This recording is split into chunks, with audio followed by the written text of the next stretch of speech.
আমার উপর ঝাঁপিয়ে পড়লে আমার মন্ত্রের জোরে ওরা টুকরো টুকরো হয়ে চারদিকে ছড়িয়ে পড়ে। কারো মুন্ডু খুলে গেছে, কারো হয়তো পা নেই, কারো আবার হাত বেঁকে গিয়েছে।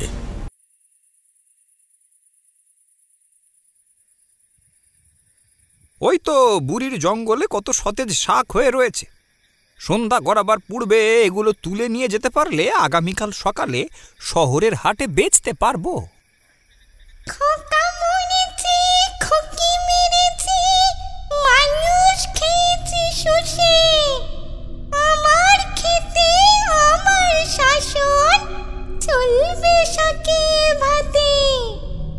ভাত মাখাবো, পাতি মারবো, রক্ত উঠেলে তেষ্টা আমার মিটিয়ে যা তুই, গরম রক্ত ঢেলে।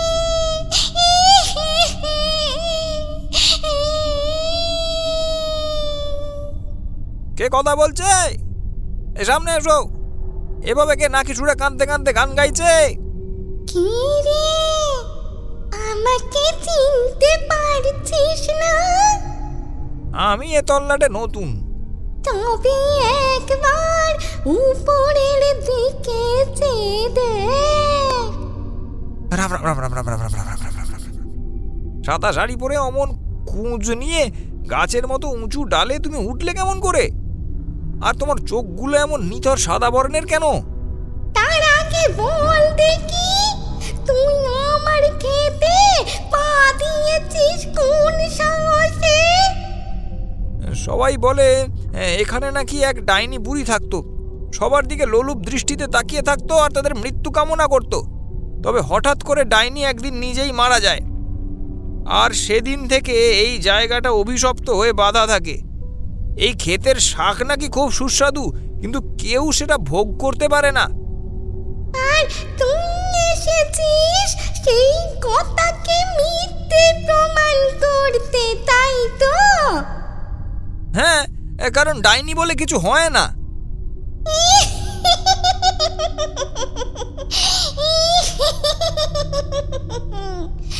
তোর তো বড্ড বেশি সাহস, মরণ ঘনিয়ে এসেছে তোর।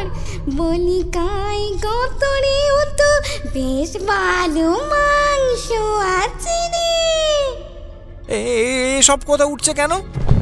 সেই উত্তর দেবার অবকাশ না দিয়েই ডাইনি বাগদি স্বপনের কাঁধে ঝাঁপিয়ে পড়ে এবং নিজের ধারালো নখ দিয়ে স্বপনের পিঠটা আঁচড়ে কুঁড়ে কুঁড়ে মাংস তুলে খেতে শুরু করে।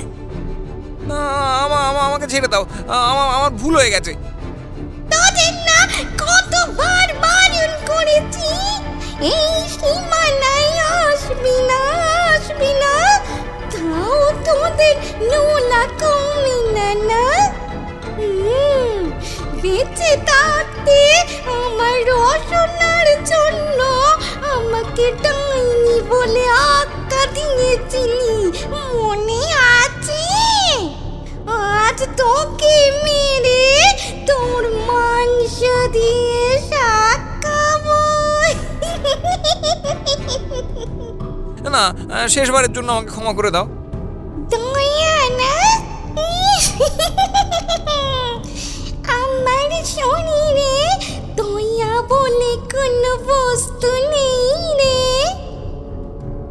এরপর স্বপন ছটফট করতে থাকলে ডাইনি ওর চুলের মুঠি ধরে ওর মাথাটা ভূমিতে বার কয়েক ঠুকে তা রক্তাক্ত করে তোলে এবং কিছুক্ষণ পর স্বপনের দেহটা একেবারে ঠান্ডা হয়ে যায়। যাই যাই, তাড়াতাড়ি খাওয়াটা শেষ করে আবার পরের শিকারে বেরোতে হবে।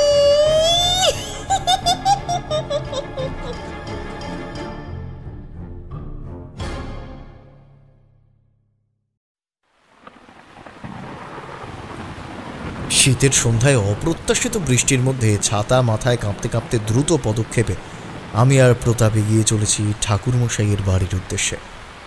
পথে যেতে যেতে প্রতাপ হঠাৎ বলে উঠল, নিখিলেশ, খেয়াল করে দেখেছ, বৃষ্টির দিনগুলোর মধ্যে অদ্ভুত একটা আকর্ষণীয় শক্তি রয়েছে। অন্যান্য দিনের তুলনায় বৃষ্টিমুখর দিনেই ঠাকুর মশাইয়ের জোরালো কণ্ঠে সমস্ত কাহিনী একটা অন্য মাত্রা লাভ করে। তা অবশ্য ঠিক। এই দুটি যেন একে অপরের পরিপূরক। ওই দেখো, কথা বলতে বলতে একেবারে ঠাকুরমশাইয়ের বাড়ির কাছে এসে হাজির হয়েছি।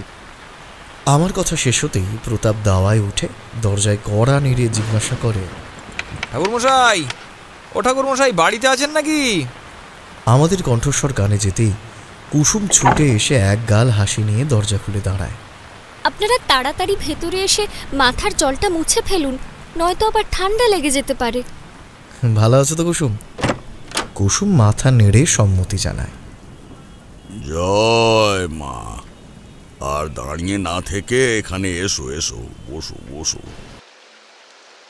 ঠাকুরমশাই, আজ বৃষ্টি আমাদের আপনার কাছে টেনে এনেছে, তাই এমন বর্ষার দিনে গ্রাম্য পরিবেশের আদিভৌতিক ঘটনার সাক্ষী হতে এসেছি। প্রতাপের আবদারে ঠাকুরমশাই মৃদু হাসি হেসে পাশে রাখা পাসিং শোয়ের প্যাকেট থেকে একটা সিগারেট জ্বালিয়ে কয়েকটা শুক টান দিয়ে বলতে শুরু করলেন। শোনো, তবে সময়টা ছিল আমার সাধন জীবনের একেবারে প্রাক মুহূর্তের। আরও স্পষ্টভাবে বলতে গেলে তখনও আমি মধুসুন্দরী দেবীর সাক্ষাৎ পাইনি। তবে এদিক ওদিক যথাযোগ্য তন্ত্রগুরুর সান্নিধ্য লাভের আশায় গৃহ ছেড়ে দিক বিদিক ছুটে চলেছি। এমনই একদিন জ্যোৎস্না রাতের বেলা পথে যেতে যেতে ঝমঝমিয়ে বৃষ্টি নেমে পড়ায় আমাকে একটি বৃক্ষতলে আশ্রয় নিতে হয়। এখানে বসেই কিছুক্ষণ ধ্যান করি। গাছের ছায়ায় বৃষ্টিতে পুরোপুরি ভেজার ভয় নেই, আর ঈশ্বরের নাম জপলে এমনিতেই সমস্ত বিঘ্ন কেটে যাবে। ওম নমঃ শিবায়, ওম নমঃ শিবায়। মনটা শান্ত হয়ে আসার পর হঠাৎ করে আমার আশপাশ থেকে ঠক ঠকাঠক শব্দের হাসি কানে ভেসে আসে।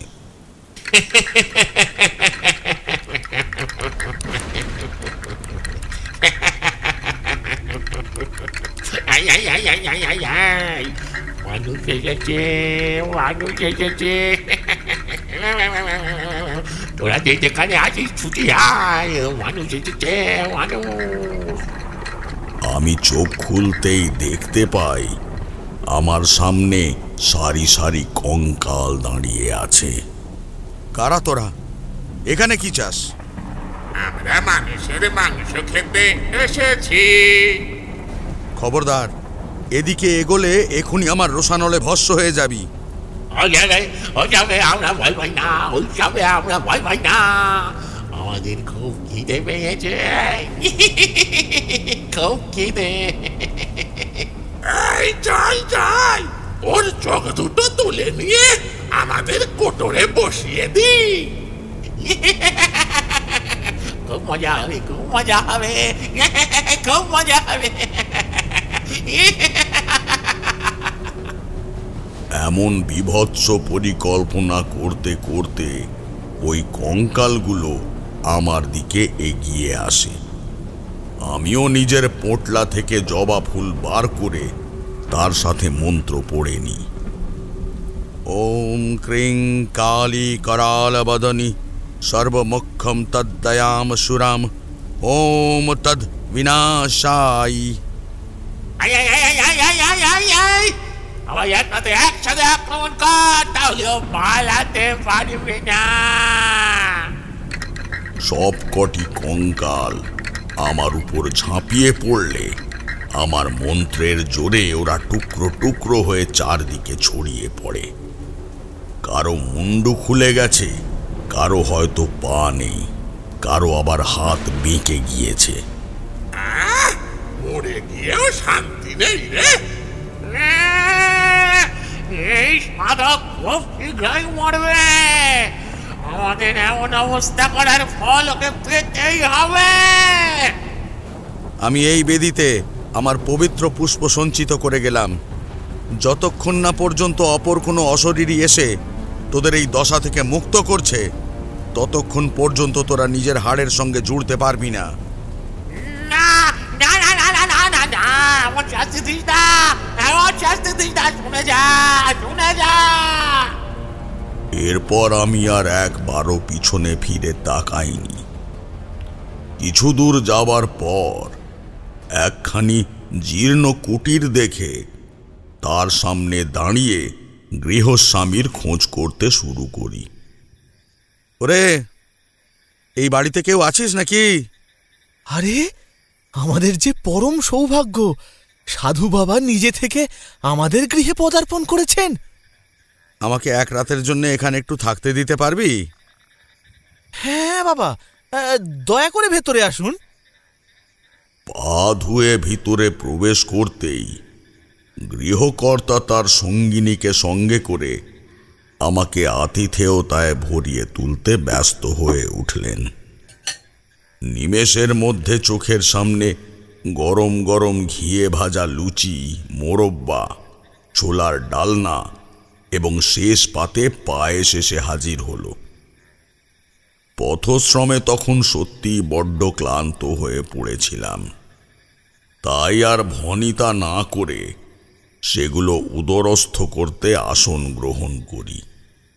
জয় মা কালী। প্রথম গ্রাসটা মুখে তুলতে যাব, ঠিক এমন সময় কেউ যেন জানলা দিয়ে ঢিল ছুঁড়ে বলে উঠল, কি রে, ওকে একা একা খেতে দিলেই চলবে? বলি আমার বাকেটটা আমাকে দিয়ে যাবি না? আমি যে অভুক্ত রয়েছি, কতকাল কোনো মানুষের হাতে রান্না খাইনি। আজ রাতে তোদের ঘর থেকে খাবার চাই আমার। আমি কাল মানুষের মাংস খাবো। আমি শিকার করে আনবো, আর তোরা সেটা কষিয়ে কষিয়ে রান্না করে দিবি। হে ঈশ্বর, শেষমেশ এটাও কপালে লিখেছিলে? ওটা কে কথা বলল? একটা পোড়ামুখী অশুভ আত্মা। আরে, এই গায়ে যে নতুন কারো পদধূলি পড়েছে সেটা বাগদি ডাইনি খবর পেয়ে গেছে। আপনি খুব সাবধানে থাকবেন। পারলে ভোরের আলো ফোটার সাথে সাথেই এই গ্রাম পরিত্যাগ করুন। হ্যাঁ, সাধকের হত্যা হলে সেই পাপ আমাদের উপরও এসে পড়বে। তোদের কোনো ভয় নেই, কেউ আমার কোনো ক্ষতি করতে পারবে না। সাধু বাবা, আপনি কি বটতলা দিয়ে এই পথ অতিক্রম করেছিলেন? আমি গৃহকর্ত্রীর প্রশ্নে ঘাড় নেড়ে সম্মতি জানালাম। তাহলে তো সত্যিই আপনাকে রক্ষা করার আর কোনো উপায় নেই। ওগো, একটা কাজ করো, আজকের জন্য আমি থালা সাজিয়ে দিচ্ছি, তুমি সমস্ত খাবার ডাইনির ভিটেতে গিয়ে রেখে এসো। কিন্তু আসল উপাদান মানে টাটকা রক্ত পাবো কোথা থেকে? এই সংসার ধরে রাখতে আজ আমি নিজের বুক চিরে রক্ত দিয়ে ওই শাকের ক্ষেত রাঙিয়ে তুলব।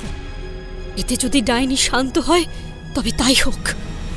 দাঁড়া, তোরা আমাকে সম্পূর্ণ ঘটনাটা খুলে বল। সাধু বাবা, এটাই আমাদের নিয়তি। দীর্ঘদিন যাবৎ এক ডাইনিরূপী বাগদি বুড়িকে খাবার পরিবেশন করে তারপর আমরা শান্তি মতন সেই রাতটা অতিক্রম করতে পারি। ডাইনি প্রতিদিন এই গ্রাম ঘুরে নিজের পছন্দ মতো একটা বাড়ির কাছের জমি প্রদক্ষিণ করে পিছনের জানলায় টোকা দিয়ে নিজের আকাঙ্ক্ষিত বস্তু চেয়ে নেয়। আর সেই রাতে তা যদি কেউ দিতে অস্বীকার করে, ডাইনি কোনো প্রকারে সেই রাতেই সেই ঘরে প্রবেশ করে তার বুক চিরে রক্ত নিয়ে যায়। তোরা কতদিন ধরে এই অত্যাচার সহ্য করছিস? তাও প্রায় বছর 4 হলো। আসলে বাগদি বুড়ি বেঁচে থাকতে নিজের ভিটেতে কাউকে প্রবেশ করতে দিত না। এদিকে একবার এক 16 বছর বয়সী কন্যে বেড়া টপকে তার ক্ষেতে প্রবেশ করে দুটো শাক তুলে আনলে ডাইনি সেই রাগে রাতের বেলা ওই মেয়েটির ঘরে প্রবেশ করে তার চোখ উপড়ে সেই রক্ত দিয়ে নিজের ক্ষেতে সার দেয়। এদিকে এই ঘটনা পুরো গ্রামে জানাজানি হয়ে যেতেই ডাইনিকে বাঁশ গাছের সাথে বেঁধে জ্যান্ত পুড়িয়ে মারা হয়েছিল। আর তারপর থেকেই এই গ্রামে শনির দশা লেগেছে। ডাইনি মরে গিয়েও নিজের শাকের ক্ষেত পাহারা দিতে ভোলেনি। আজ পর্যন্ত ও যে কটি মানুষকে মেরেছে তারা প্রত্যেকে কঙ্কাল বেশে অতৃপ্ত আত্মা হয়ে ওই বটতলায় ঘুরে বেড়ায়। এতক্ষণে আমার কাছে সবটা পরিষ্কার হলো। আমি গম্ভীর কণ্ঠে বললাম, ওরা তো পূর্বেই আমার কাছে পরাস্ত হয়েছে। আপনার কোথাও একটা ভুল হচ্ছে। ওরা যদি কাউকে শেষ করার পণ নেয় তবে কারো সেখান থেকে বেঁচে ফিরে আসার কথা নয়। সেটা আমি বিশ্বাস করি না। তোরা এই খাবার তুলে রাখ, আমি নিজের কর্ম সম্পাদন করে তারপরেই এটা গ্রহণ করব। আর যত শীঘ্রই সম্ভব তোরা ওই ডাইনির জন্য থালা সাজিয়ে সেটা আমার হাতে দে। সাধু বাবা, আপনি ওখানে একলা যাবেন না। যা বলছি তাই কর। জ্যোৎস্নার পুণ্যতিথি অতিবাহিত হয়ে গেলে ওকে আর শেষ করা যাবে না। গৃহকর্ত্রী আমার কথা মতো সমস্ত খাবার পরিপাটি রূপে সাজিয়ে সেগুলো কাঁসার থালায় তুলে দিলে আমিও ওই অন্নের মাঝে কর্পূর ভরে থালাটা কপালে ঠেকিয়ে প্রণাম করি। এখনো যে রক্ত দেওয়া বাকি। আজকের পর থেকে এসবের আর প্রয়োজন পড়বে না। এই কথা বলে আমি সেই কুটির থেকে বেরিয়ে বটতলার উদ্দেশ্যে রওনা হই। পায়েসের মিষ্টি সুবাসে কেউ বা কারা যেন আমাকে অনুসরণ করতে শুরু করে। কি নিয়ে যাচ্ছিস রে?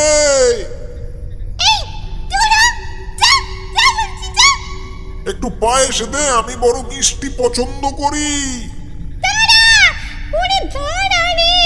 আমার খাবার নিয়ে কোথায় পালাচ্ছিস? এটা তোর জন্য নয়। তবে এত পঞ্চব্যঞ্জন কার জন্য শুনি? নিশ্চয়ই আমার জন্য। ওরা জানে যে শেষ বেলায় আমি অভুক্ত থেকে মরেছিলাম। না, এগুলো বটতলার প্রহরীদের জন্য। ওরা তো আমারই অনুচর। আগে আমি প্রসাদ গ্রহণ করব, তারপর ওরা পাবে। না, আজ থেকে ওরাই আগে খাবার পাবে। এই কথা বলে আমি দ্রুত পদক্ষেপে ওখান থেকে হাঁটতে শুরু করি। তারপর সঠিক স্থানে এসে যেখানে ওই জবা ফুল গচ্ছিত রেখেছিলাম সেই জবা তুলে নিয়ে পায়েসের বাটির মধ্যে স্থাপন করতেই একে একে সমস্ত কঙ্কালের হাড় জুড়ে যায়। তোদের অভিশাপ কেটে গেছে, ফিরে আয়। আমাদের জন্য খাবার এনেছিস? হ্যাঁ, কিন্তু তোদের বাগদি বুড়ি তোদের খেতে দিতে চাইছে না। বিশ্বাসঘাতক, আমাদের মাংস খেয়ে স্বাদ মেটেনি, এখন আবার এসেছে আমাদের ওটুকু হকের খাবারে নজর দিতে। সকলে তার মানে ঠিক কথাই বলতো। ওর নজর একেবারে বিষের সমান। এটার বন্ধুটা একেবারে কেটে ফেলতে হয়। একদম মুখ সামনে কথা বলবি। আমি চাইলে না তোদের এই মুহূর্তে শেষ করে দিতে পারি। আজ এতদিন ধরে নিজের পদপিষ্ট রেখে এখন ভূত লোক থেকে আমাদের তাড়িয়ে দেওয়ার মতলব করছিস? এই সবাই এগিয়ে আয় তো। আমি ঠিক এই সুবর্ণ সুযোগেরই অপেক্ষায় ছিলাম। থালাটা বটতলায় রেখে মন্ত্র পড়ে ভূমি থেকে ধুলো নিয়ে তা শুদ্ধিকরণ করে ওই কঙ্কালদের দিকে ছুঁড়ে দিই। যা, তোদের আর কেউ পরাস্ত করতে পারবে না। আমার দিকে এগোবি না, আমি তোদের ডাইনি মা। তোরা তো আমার জন্যে এত ক্ষমতাশালী হতে পেরেছিস রে।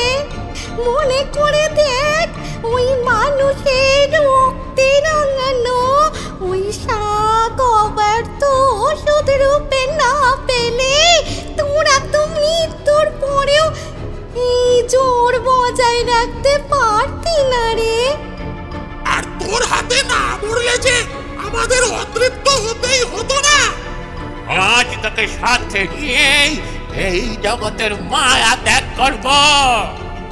না, তোদেরকে এই তান্ত্রিক ভুল বুঝিয়েছে।